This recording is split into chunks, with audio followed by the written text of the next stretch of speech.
یونیورسٹیوں میں قادیانیوں کی خوفناک سرگرمیاں۔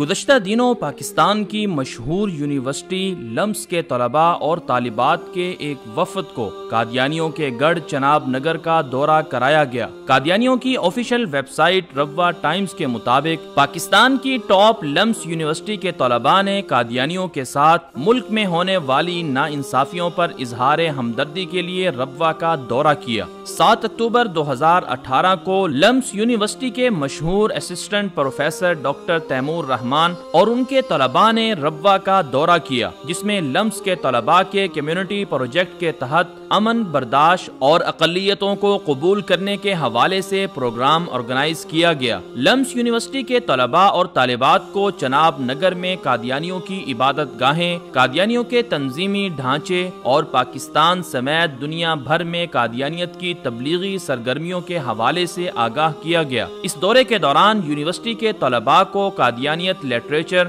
اور مرزا غلام احمد قادیانی کی کتابیں بھی دی گئیں۔ روا ٹائمز نے لمس یونیورسٹی کے طلباء اور طالبات کے اس دورے کو پاکستان میں قادیانیت کے لیے سافٹ امیج پیدا کرنے کے حوالے سے متاثر کن اور کامیاب دورہ قرار دیا۔ چناب نگر میں قادیانی انتظامیہ نے کہا کہ اس طرح کے دوروں سے نوجوان نسل کو قادیانیت کے حوالے سے آگاہی ملے گی۔ دوسری جانب پاکستان کی اعلیٰ یونیورسٹیوں میں قادیانیوں کی ان مشکوک سرگرمیوں پر بھرپور احتجاج کیا جا رہا ہے۔ عوام سمیت علماء کرام کی طرف سے قادیانیوں کی تعلیمی اداروں میں قادیانیت کی تبلیغ اور طلباء کی برین واشنگ کے حوالے سے بھرپور مذمت کی جا رہی ہے۔ علماء کرام کا کہنا ہے اگر اس ملک میں قادیانی سازشیں کر رہے ہیں اور تعلیمی اداروں میں اپنے اثر پھیلانے میں مصروف ہے، آج ہمیں پتہ چلا کہ لمس کے طلبہ اسلام آباد سے روا گئے تھے اور وہاں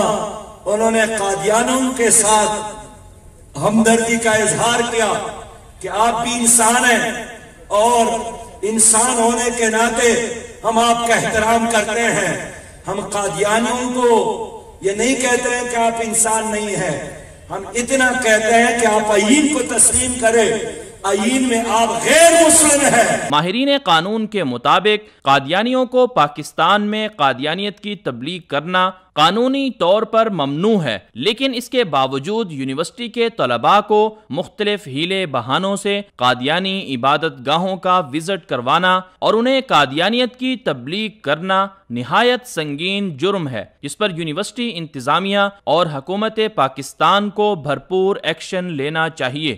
واضح رہے کہ قادیانی رسول اکرم صلی اللہ علیہ وسلم کو آخری نبی نہیں مانتے۔ ان کے نزدیک مرزا غلام احمد قادیانی معاذ اللہ نبی ہیں۔ جو کوئی مرزا غلام احمد قادیانی کو نبی نہ مانے، قادیانیوں کے نزدیک وہ کافر ہے۔ یہی بات 1974 میں قادیانیوں کے تیسرے خلیفہ مرزا ناصر نے قومی اسمبلی میں کہی تو پورا ایوان ہکا بکا رہ گیا تھا، جس کے بعد قادیانیوں کو غیر مسلم اقلیت قرار دیا گیا۔ قادیانی آج تک خود کو غیر مسلم اقلیت تسلیم نہیں کرتے، وہ پاکستان کے آئین کو بھی نہیں مانتے، ووٹ نہیں ڈالتے۔ انتخابات 2018 کا قادیانیوں نے اسی لیے بائیکاٹ کیا کہ ان کے نزدیک آئین پاکستان غلط ہے۔ قادیانی شناختی کارڈ، پاسپورٹ میں خود کو مسلمان لکھواتے ہیں، دھوکہ دہی سے سادہ لو مسلمانوں کو قادیانی بنانے کی تبلیغ کرتے ہیں۔ قادیانیوں کے ان متنازع عقائد اور نظریات کو سامنے رکھتے ہوئے حکومت پاکستان کو قادیانیوں کی تعلیمی اداروں میں بڑھتی ہوئی خوفناک سرگرمیوں پر سخت ایکشن لینا چاہیے، تاکہ نظریہ اسلام اور خاتم النبیین صلی اللہ علیہ وسلم کے نام پر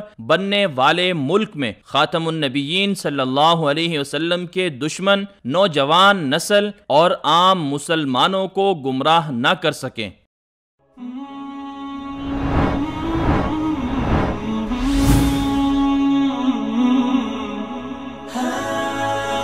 دنیائے اردو کا درخشاں ستارہ وصال اردو۔